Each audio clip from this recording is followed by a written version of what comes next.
રવિવારના જય શ્રી રામ, ધવલભાઈના જય શ્રી રામ. કેમ છો મારા ચાહકો, મિત્રો, વડીલો?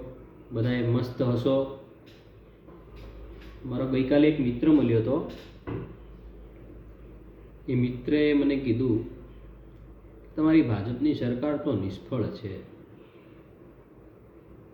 મેં પૂછ્યું કે કઈ રીતના નિષ્ફળ છે, કઈ બાબતમાં નિષ્ફળ છે? એની જોડે કોઈ જવાબ જ નહોતો. બસ એક જ હઠ પકડેલી કે બસ ભાજપની સરકાર તો નિષ્ફળ જ છે. એ કે કોઈ જગ્યાએ વિકાસ જ નથી થતો. મેં પૂછ્યું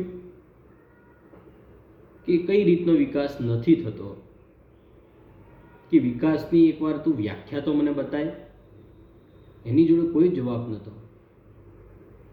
પાછો કહેવા લાગ્યો કે બધી જગ્યાએ તમારા જો અધિકારીઓ ભ્રષ્ટાચારી છે, તમારા ભાજપના અમુક નેતાઓ ભ્રષ્ટાચારી છે.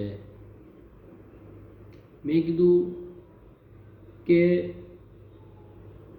માનવ હોય ને એનો તર્ક વિતર્ક બહુ હોય. એટલે ભ્રષ્ટાચાર એ કોઈ સરકાર નથી કરી રહી, ભ્રષ્ટાચાર એક માણસ કરી રહ્યો છે.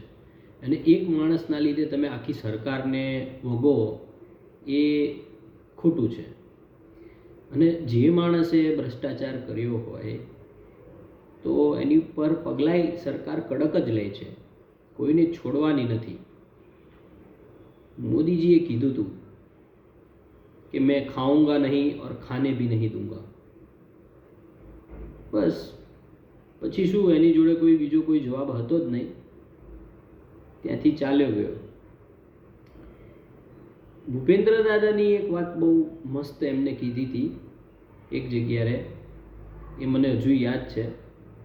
એમને કીધું હતું કે લોકો કમ્પ્લેન કરતા હોય તો કરવા દેવાની, આપણે એમાં કોઈ અડચણ નહીં કરવાની. લોકોને તો શું છે, કંઈનું કંઈ જોઈએ. એટલે એક માણસે એમને કીધું હશે કે ભાઈ જોતા નથી તમે આ ગટરના ઢાંકણા ઉભરાય છે ને અમારા અહીંયા કોઈ આવતા નથી, અધિકારીઓ જોતા નથી. તો ભૂપેન્દ્ર દાદાએ ઠીક છે વાંધો નહીં જોયું, ઠીક છે. પણ ભૂપેન્દ્ર દાદાએ પછી એમય કીધું કે આટલા બધા મેનહોલ હોય, 1,00,000 જેવા મેનહોલ હોય અને એમાંથી 2-3 ઉભરાતા હોય તો લોકોને એ 2-3 જ દેખાવાના છે. પેલા 99,998 નહીં દેખાવાના. એટલે આવું છે. લોકોના વિચાર, લોકોની અલગ અલગ મનોવૃત્તિ, એ બધું આપણે નથી સમજી શકવાના. એને સમજવામાં ટાઈમ લાગશે.